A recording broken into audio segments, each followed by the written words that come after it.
ఢిల్లీలో జంతర్ మంతర్ దగ్గర జరిగిన సీజేపీ ప్రొటెస్ట్.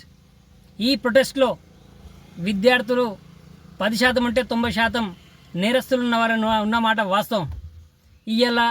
ఈనాడు కేంద్ర ప్రభుత్వం తర్వాత ఢిల్లీ ప్రభుత్వం ఇద్దరు కలిపి సుమారు కాదు కరెక్ట్ నెంబరింగ్ ఇచ్చారు. 2873 మంది నేరస్తులను కనిపెట్టడం జరిగింది.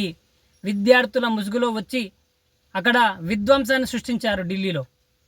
ఢిల్లీలో విధ్వంసం సృష్టించి ప్రజల ఆస్తులను, తర్వాత పోలీసులు వారి యొక్క వాహనాలను తగలబెట్టడము, పోలీసుల మీద రాళ్ళు రువ్వడము, తర్వాత అనరాలి మాటలు అనడము, భారత ఆర్మీని తిట్టడము, తర్వాత ఎవరికి సంబంధం లేని వాళ్ళని కూడా విరాట్ కోహ్లీ వారిని కూడా తిట్టడము, ఇట్లా చేసిన వాళ్ళలో మొత్తం నేరస్తులే ఉన్నారు.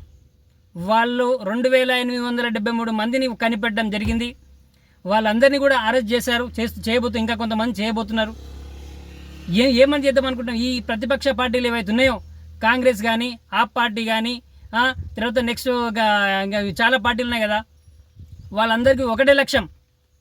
బంగ్లాదేశ్లో, నేపాల్లో, శ్రీలంకలో ఎట్లయితే విద్యార్థులను ఉసిగొల్పి దేశం యొక్క వాళ్ళ యొక్క ప్రధాని కావాలనేటువంటిదే ముఖ్య లక్ష్యం. అంతే తప్ప దేశం బాగుపడాలి, దేశం యొక్క అభివృద్ధి చూడాలి. ఇంకో రెండో విషయం ఏంటంటే పరాయి దేశంలో మన దేశ పరువు తీయాలనేటువంటిదే ముఖ్య లక్ష్యంగా పెట్టుకున్నటువంటి సెక్యులర్ వాదులారా, నిజాలు తెలుసుకోండి. ఊరికేనే ప్రభుత్వాలు ప్రజలు వచ్చేసి భారతీయ జనతా ఉట్టినే పట్టం కట్టలే, ఉట్టినే అవకాశం ఇయలే, చేసిన కార్యక్రమాలు అట్టున్నాయి. ప్రజలారా మీరు కూడా ఒక్కసారి ఆలోచించండి. ఎవరు నిజాయితీ పరులు, ఎవరు ఏం కథ అని మీరు కూడా తెలుసుకునే ప్రయత్నం చేయాలని మనస్ఫూర్తిగా కొడుతున్నాం. ఇదంతా చూసేంత వీళ్ళంతా చాలామంది సెక్యులర్ వాదులు బీజేపీ పార్టీ పైన, కేంద్ర ప్రభుత్వం అయినా తర్వాత చాలా ఘోరంగా మాట్లాడుతున్నారు. నిజాలు తెలుసుకోండి, నిర్భయంగా ఉండండి. భారతదేశంలో బీజేపీ పార్టీ కానీ, కేంద్ర ప్రభుత్వం కానీ ప్రజల వైపు ఎప్పుడూ ఖచ్చితంగా ఉంటుంది.